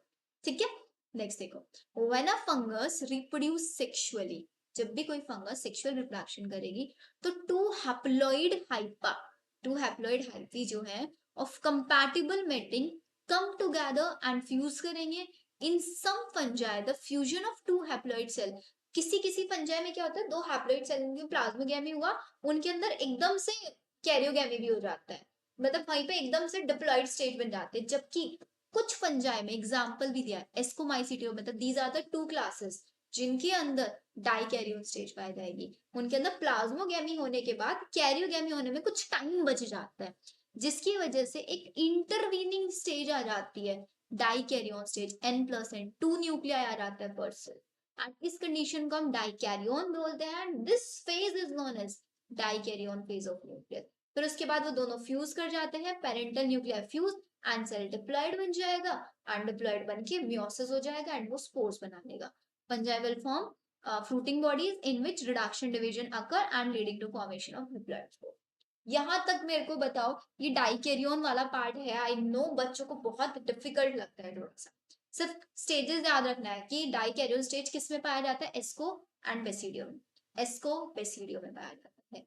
S bus में, बस S कैसे भी कुछ कर लो, एस्को बस, एस्को बस, ठीक है। चलो, अब हमने क्या किया, जो अभी हमने माइसीलियम देखा था, माइसीलियम क्या था, इट्स अ नेटवर्क, हाइफी जो था, बहुत सारे हाइफी का एक नेटवर्क था। उस माइसीलियम की मॉर्फोलॉजी, किस टाइप के स्पोर्स बन रहे हैं, फ्रूटिंग बॉडी कैसी बन रही है, उस बेसिस पे किंगडम को अलग अलग क्लासेस में डिवाइड किया। ध्यान से देखना, morphology of the mycelium, mode of spore formation या फिर fruiting bodies form the basis for the division of the kingdom into various classes। तो first one class we have Phycomycetes। याद रखना है, इसका हैबिटेट याद रखना है, इनके अंदर कैसे स्पोर्स बनते हैं वो याद रखना है, कुछ यूनिक कैरेक्टर एंड देन उसके एग्जाम्पल्स। तो पहला, फाइकोमाइसिटीज के जो मेंबर्स है एक्वेटिक हैबिटेट में पाए जाते हैं, एज वेल एज सेप्रोफाइटिक भी होता है, decaying would in moist and damp places, obligate parasites, plants के ऊपर ऑब्लिगेट पैरासाइट के जैसे भी रह सकते हैं। Aquatic habitat, decaying wood in moist and damp places or as obligate parasite on plant। जो इनका माइसीलियम होता है वो एसेप्टेट, अब ऑब्वियसली बात है एसेप्टेट है, कोई सेपरेशन है, बहुत सारे मल्टी न्यूक्लिएट कंडीशन उसी को कोइनोसाइटिक हाइपी, तो दिस कंडीशन इज कोइनेट, ये सिर्फ और सिर्फ फाइको के अंदर पाई जाती है, इसके अलावा कोई भी क्लास में कंडीशन नहीं पाई जाती। तो आप डायरेक्टली याद रख सकते हैं, mycelium is aseptate and coenocytic.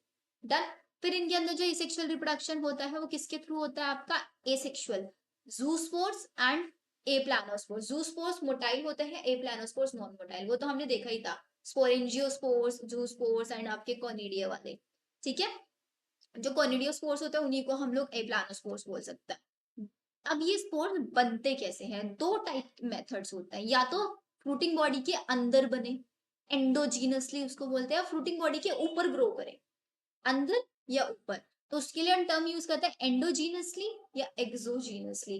तो इस हमेशा याद रखना है कि जो हमारे एसेक्सुअल स्पोर्स हैं वो जनरली एक्सोजीनसली बनते हैं, और आपके जो सेक्सुअल स्पोर्स हैं वो एंडोजीनसली बनते हैं। लेकिन अगर कहीं पे सिर्फ और सिर्फ कौन सी कंडीशन देखी जा रही है, एसेक्सुअल वाली कंडीशन दी जा रही है, तो वहां पे एक्सो की जगह पे वो एंडो भी पाया जा सकता है, ठीक है। तो these spores are endogenously produce हो रहा है, किसके अंदर, स्पोरेंजियम के अंदर। एंड इसकी जो जाइगोस्पोर्स है वो फॉर्म्ड हो रहा है by the fusion of two gamete, दो गैमेट्स के फ्यूजन से।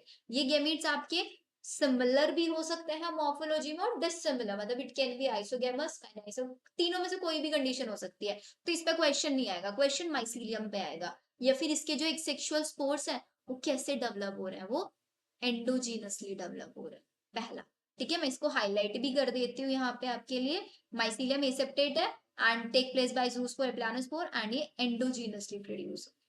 फिर आ जाते हैं इसके एग्जाम्पल, एग्जाम्पल में आपको डायरेक्टली याद करना है, म्यूकर राइजोपस एल्ब्यूको, राइजोपस को ब्रेड मोल्ड, एल्ब्यूको को पैरासिटिक फंजाई ऑन मस्टर्ड, अभी मस्टर्ड लीफ के ऊपर हमने व्हाइट स्पॉट वाला भी देखा था, एल्ब्यूको पैरासिटिक फंजाई ऑन मस्टर्ड, एक दो बार पढ़ोगे याद हो जाएगा। जैसे कि आप लोगों को यहाँ पे डायग्राम्स में भी दिया हुआ है, ये फर्स्ट वाला डायग्राम आपको किसका दिया हुआ है, म्यूकर का दिया हुआ है, second is your aspergillus and third one is your एगैरिकस।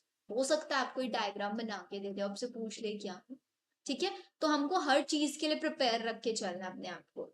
Next we have ascomycetes, सबसे पहला फाइकोमाइसिटीज, एस्कोमाइट जो हम वो पढ़ रहे थे ना, अकेला चलता हूं मैं तो ईस्ट, वो ईस्ट इसी का मेंबर है, एस्कोमाइसिटीज का। ठीक है, इसी के अंदर आपका पेनिसिलियम आता है। इसके जो मेंबर्स है मोस्टली मल्टी सेलुलर। पहले वाले के मेंबर्स कैसे थे आपके, पहले वाले ने हमको नहीं बताया था कैसे मेंबर्स है, हैबिटेट के बारे में बताया था, बट इसने बोला है कि भाई मेरे मोस्टली मल्टी सेलुलर है, एक्सेप्ट एक रेयरली यूनिसेलुलर है, वो है ईस्ट। ये सेप्रोफाइटिक है, डिकम्पोजर्स हो सकते हैं एंड कॉप्रोफाइलस हो सकते हैं, this is important. Cow dung के ऊपर भी ये ग्रो कर सकते हैं, कॉप्रोफाइलस हो सकता है। पहले वाला हमारा जनरली एक्वेटिक हैबिटेट में पाया जाता है, मोइस्ट, डैम्प और ऑब्लिगेट पैरासाइट प्लांट के ऊपर, ये कॉप्रोफाइलस है। इनका जो माइसीलियम है वही ब्रांच्ड और सेप्टेट होगा, एसेप्टेट सिर्फ एक के अंदर है, फाइको के अंदर। इनके जो ए सेक्सुअल, मैंने बताया था ए सेक्सुअल और सेक्सुअल अगर कहीं पे दोनों है तो एसेक्सुअल स्पोर एक्सोजीनसली होंगे, किसके अंदर बनेंगे, कोनिडियोफोर के अंदर बनेंगे, मतलब conidiophore, asexual spores are conidia produced exogenously on a special mycelium called conidiophore. इनका जो कोनिडिया है वही जर्मिनेशन के बाद माइसीलियम बना देगा। सेक्सुअल स्पोर्स इनके पास एस्कोस्पोर्स हैं, और ये कैसे बनेंगे, एंडोजीनसली बनेंगे, किसके अंदर, आपके फ्रूटिंग बॉडी है एस्कोकार्प, उसके अंदर बनेंगे, एस्कोस्पोर एस्कोकार्प के अंदर, कोनिडियोफोर्स के अंदर आपके कोनिडियास बनेंगे।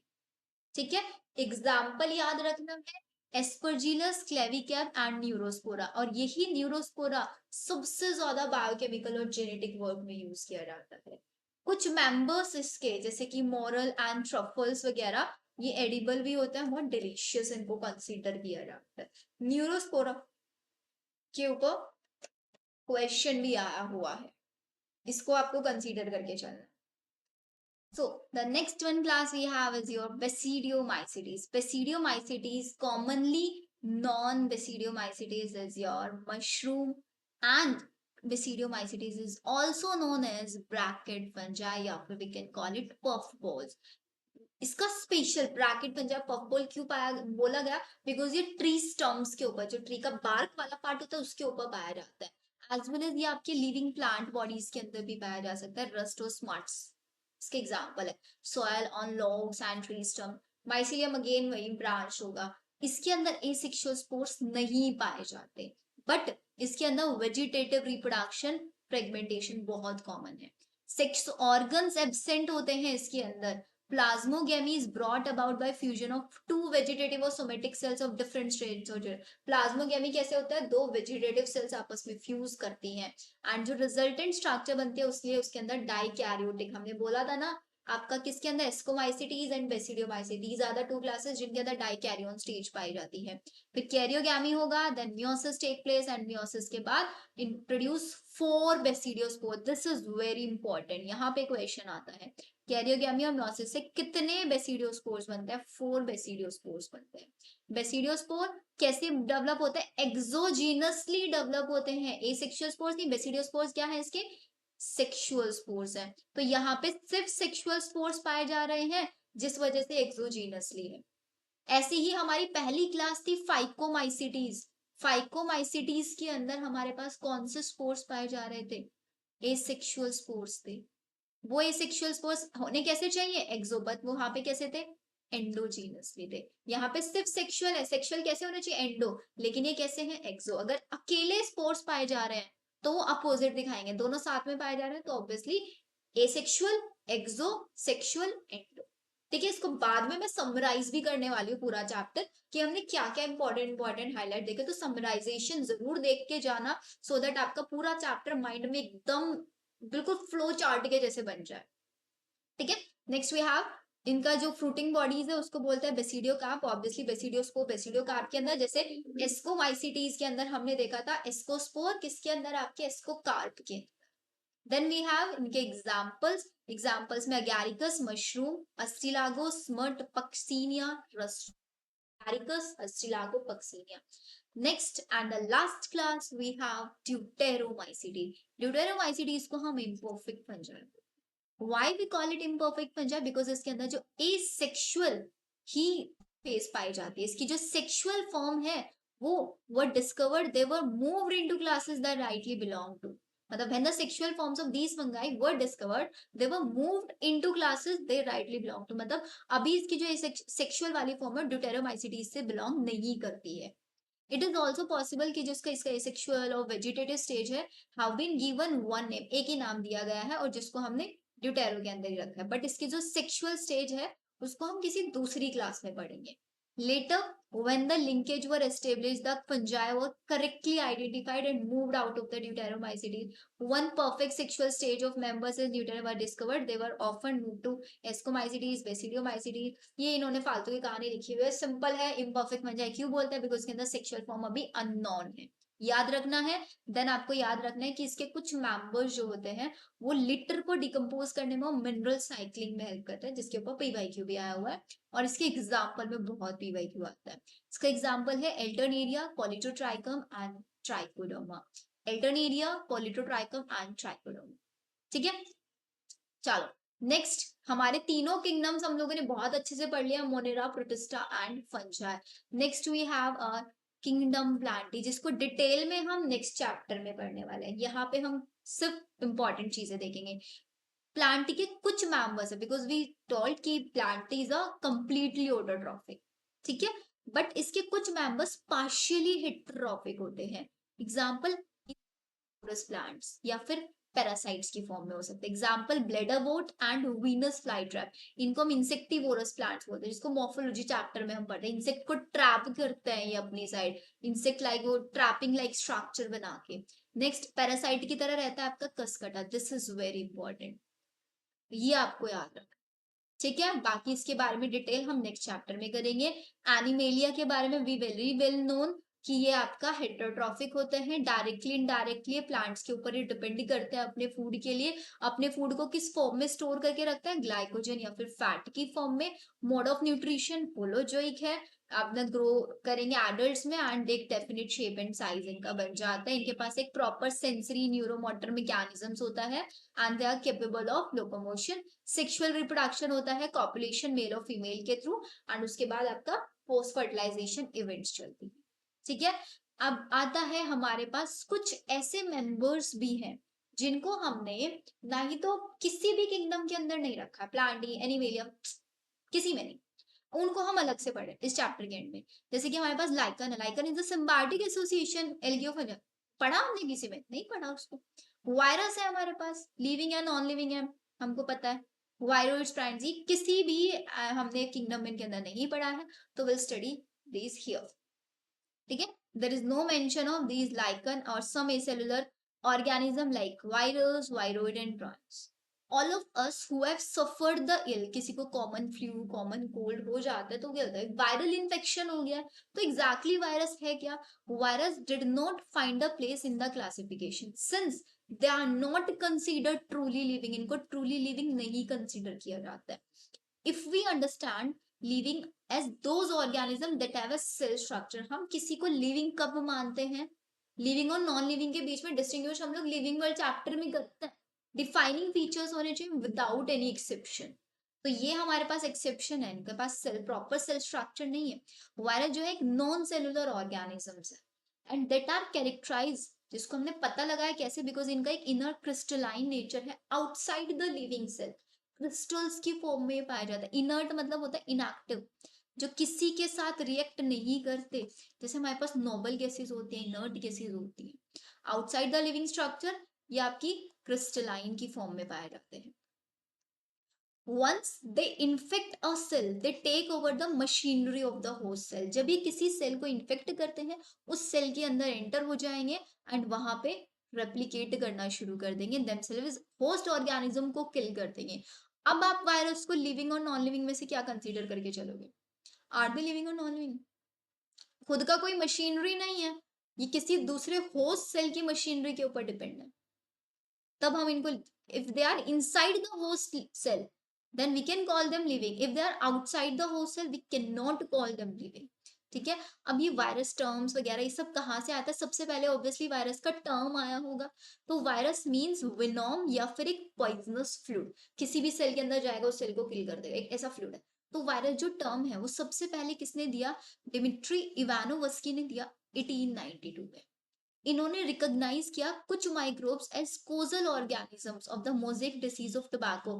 टोबैको मोजेक वायरस हम इसको बोलते थे। टोबैको मोजेक डिसीज थी एक टोबैको प्लांट के अंदर, वहां से डिस्कवर्ड हुआ था। These were found to be smaller than bacteria.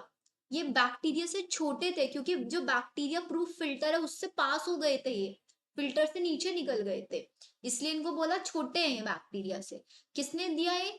Ivanovsky ने। फिर इसको क्या बोला कि भाई ये इन्फेक्टिव हैं, ये किसने बोला? एमडब्ल्यू बेजेरिंग ने। कब?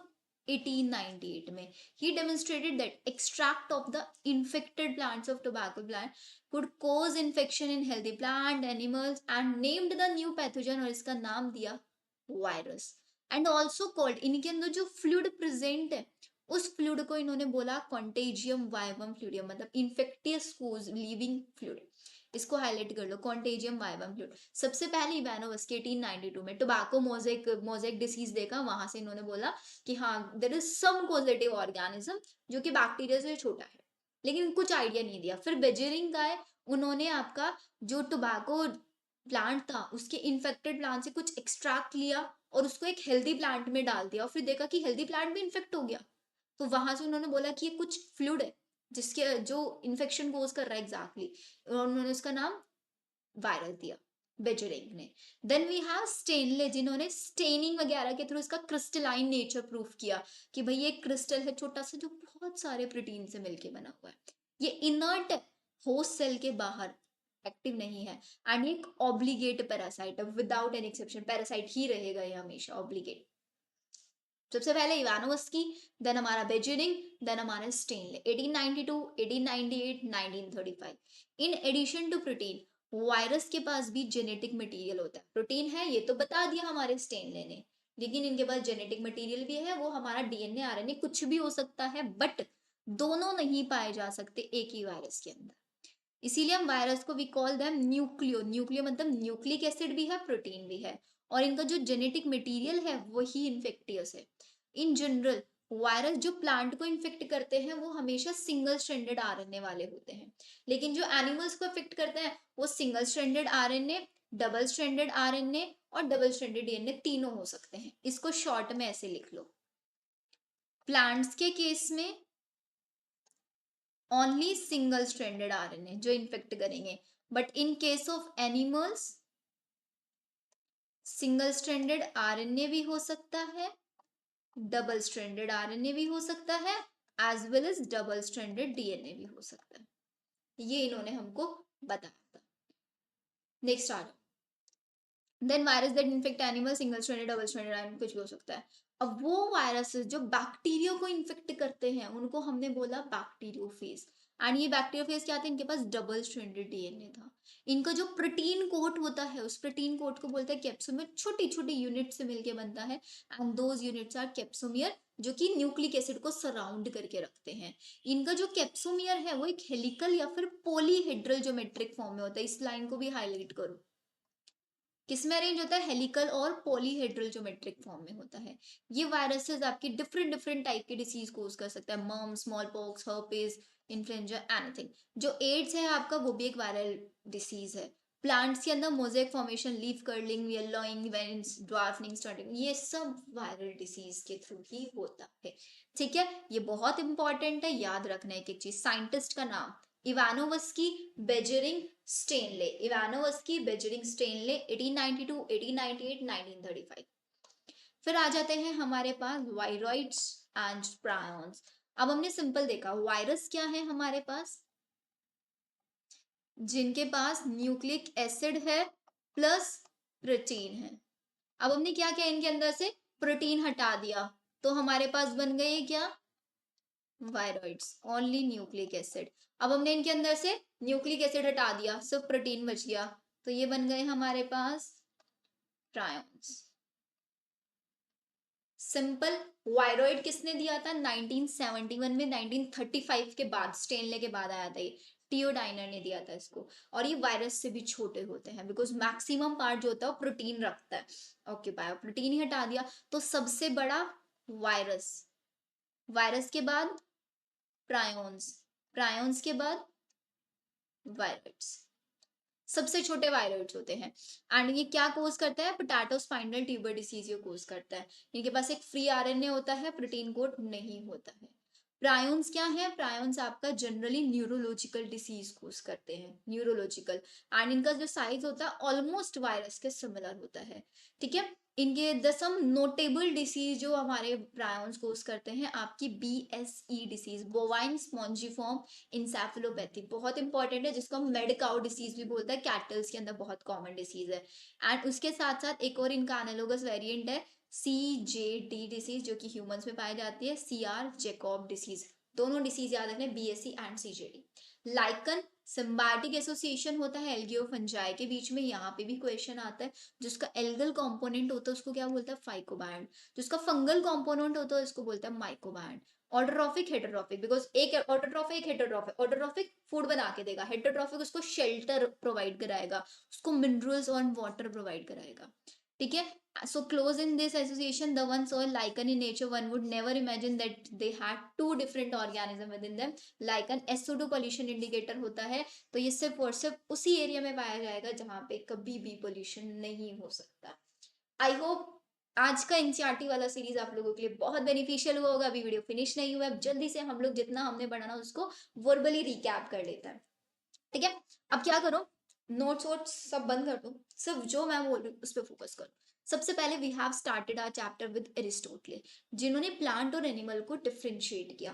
Plant, trees, herb, shrubs, animals, red blood and without them. फिर कैरोलस लीनियस आया, प्लांट्स और एनिमल्स में डिवाइड किया। देन RH वुडटेकर आया, फाइव किंगडम क्लासिफिकेशन, उसका पूरा टेबल हम लोगों ने पढ़ लिया था। उसमें सबसे इंपॉर्टेंट याद रखना है प्रोटिस्टा। सारे यूनिसेलुलर यूकैरियोट्स को प्रोटिस्टा में रखा, सारे प्रोकैरियोट बैक्टीरिया में आ गए। मोनेरा, मोनेरा का सोल मेंबर ही बैक्टीरिया था। They have four shapes, cocci, spirillum, vibrio and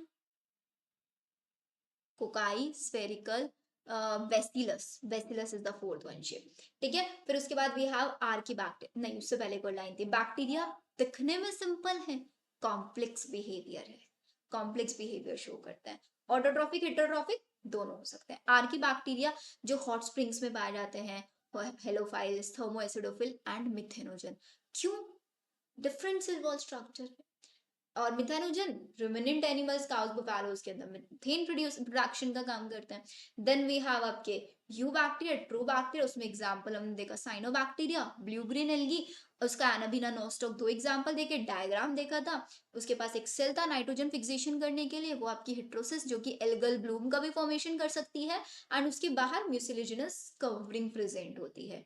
then we have आपका माइकोप्लाज्मा, माइकोप्लाज्मा एक फैकल्टेटिव एनारोब है, सेल वॉल नहीं होती, विदाउट ऑक्सीजन सर्वाइव करेगा। पैथोजेनिक भी हो सकता है एनिमल्स प्लांट्स दोनों में। फिर आ जाते हैं हम Protista, it has no well defined boundaries, mostly aquatic है। Chrysophytes, diatoms and desmids, golden algae. Diatoms diatomaceous earth करेंगे, chief producers of the ocean है। एंड उसके साथ साथ इनकी जो सेल वॉल है वो सिलिका से बनी हुई है, इंडिस्ट्रक्टिबल है, जिस भी जगह पे रहता है वहीं पर डिपोजिट होकर डायटमीशियस अर्थ बना देती है। एंड उस सेल को हम फिल्ट्रेशन में यूज करते हैं और पॉलिशिंग में यूज करते हैं, ऑयल एंड सिरप्स के फिल्ट्रेशन में यूज करते हैं। नेक्स्ट वी हैव आपके dinoflagellate, they have two flagella, longitudinal, transverse. Example Gonyaulax, उसके आउटर सरफेस पे स्टिफ सेलुलोज प्लेट्स पाई जाती हैं, वो स्टिफ सेलुलोज प्लेट्स हैं। इसके साथ साथ ये अलग अलग कलर शो करता है डिपेंडिंग अपॉन द पिगमेंट। गॉनिलेस एक रेड डाइनोफ्लेजिलेट है, रेड सी टाइड ये कोज करता है, और इसके साथ साथ ये पॉइजन भी सिक्रीट करता है, जिस भी एक्वेटिक बॉडी में रहेगा एक्वेटिक एनिमल्स की डेथ कराएगा। Then we have euglenoid, euglenoid body flexible है बिकॉज इसके बाहर सेल वॉल ना होकर एक प्रोटीन की लेयर होती है पेलिकल, जो उसकी बॉडी को फ्लेक्सिबल बनाती है। इसके पास भी दो फ्लैजिला है, एक लॉन्ग फ्लैजिला, एक short flagella. Then we have slime mould, favourable condition में प्लाज्मोडियम बनाएगा, अनफेवरेबल कंडीशन में प्लाज्मोडियम डिफ्रेंशिएट कर जाएगा और स्पोर्स बनाएगा। ट्रू वॉल होगी स्पोर्स के अंदर, सेवरल ईयर्स तक ये सर्वाइव कर सकते हैं एंड एयर करंट के थ्रू डिस्पर्स होता है। प्रोटोजोन्स, फ्लैजिला है तो फ्लैजिलेटेड प्रोटोजोन, सीलिया है ciliated, amoeboid, and then spore like stage दिखाएंगे स्पोरोजोन। ट्राइपैनोसोमा स्लीपिंग सिकनेस वाला हमने यहाँ पे पढ़ा था। फिर आ जाता है हमारे पास फंजाई। फंजाई के अंदर हमारे पास hyphae like thread like structures होते हैं, उसी का पूरा नेटवर्क बना दो तो माइसीलियम। यूनिसेलुलर आपका ईस्ट होता है। फंजाई मॉर्फोलॉजी और हैबिटेट में बहुत डाइवर्सिफिकेशन दिखाता है। कॉस्मोपॉलिटियन होता है सॉइल एयर, हर जगह ये पाए जाते हैं। इनके अंदर एक डाइकैरियन स्टेज आती है जो कुछ ही फंजाई के अंदर आते हैं। सिर्फ 2 क्लासेस, बेसिडियोमाइसीटीज एंड एस्कोमाइसीटीज, 2 क्लासेस के अंदर ही पाया जाता है। देन उसके बाद हमने देखा इनके अंदर सेक्सुअल एसेक्सुअल दोनों टाइप के स्पोर्स पाए जा सकते हैं। इनका मॉर्फोलॉजी, माइसीलियम का स्पोर फॉर्मेशन और रिप्रोडक्शन, इन सब के बेसिस पे हमने इनको क्लासेस में डिवाइड किया। पहली क्लास थी हमारी फाइकोमाइसीटीज, जिसका स्पेशल कैरेक्टर था कि ये आपका, इनका माइसीलियम कैसा है, एसेप्टेट है और कोइनोसाइटिक है। ठीक है, इसके अलावा इनके अंदर सिर्फ और सिर्फ कैसे स्पोर्स पाए जा रहे थे, एसेक्सुअल स्पोर्स इनके अंदर देखे थे जो कि एंडोजीनसली बन रहे थे।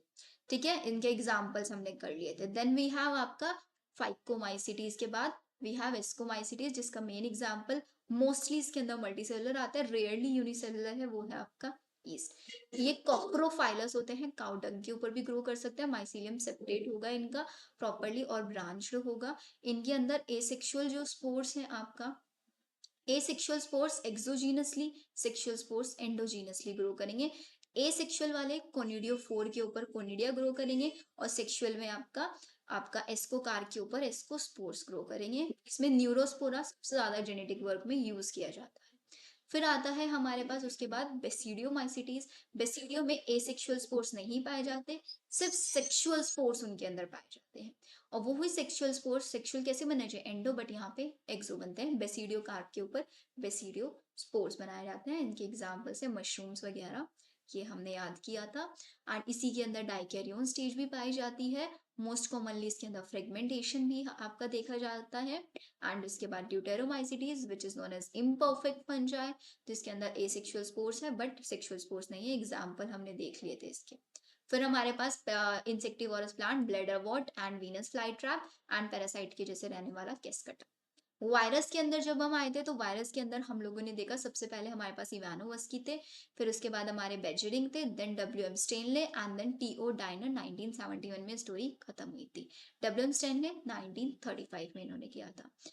प्रायोन्स क्या थे, प्रायोन्स में 2 डिसीज याद रखनी है, सीजेडी एंड बीएसई, दोनों डिसीज। एंड आपका जो वायरोइड्स है, वायरोइड्स कैसी disease, potato spindle tuber disease cause करता है। This is all about our chapter. I hope आप लोगों को इस चैप्टर में जितने भी आपके डाउट्स है वो क्लियर हुए होंगे। एंड आप लोगों का बहुत अच्छे से, अगर मैंने ये वीडियो आप लोगों का 1 आवर अराउंड 17 मिनट्स का कंप्लीट वीडियो आपका बना है, तो अगर आप इसको इंटू 2 की स्पीड से भी या अपनी स्पीड के अकॉर्डिंग चला के देखेंगे तो आई एम डैम श्योर कि आपका 50 मिनट में, सिर्फ एनसीईआरटी बुक साथ में लेके बैठो और लेक्चर चला के देखो, 50 मिनट में आपका पूरा चैप्टर रिवाइज हो जाएगा एंड चीजें याद करके आप जाओगे इस लेक्चर के बाद। तो आई होप अगर आप लोगों को ये लेक्चर अच्छा लगा तो अपने कमेंट्स में फीडबैक जरूर देना। एंड कोई भी आप लोगों को लगा कि मैम हम इसको और इम्प्रूव कर सकते हैं, ये चीज आप साथ में पीवाईक्यू कराओ या एनीथिंग एल्स, तो हम विल ट्राई कि हम उसको नेक्स्ट लेक्चर में इम्प्रूव करके चलेंगे। आई होप लेक्चर अच्छा ही लगा होगा आप लोगों को। अच्छा लगा है तो वीडियो को लाइक जरूर करना एंड अपने जितने भी फ्रेंड्स हैं उनके साथ शेयर करना एंड चैनल को सब्सक्राइब जरूर करना, बिकॉज इसी चैनल पे आप लोगों को सारी इंपॉर्टेंट अपडेट एंड सारी डिटेल्स मिलने वाली है। We'll see you in the next lecture. Bye everyone.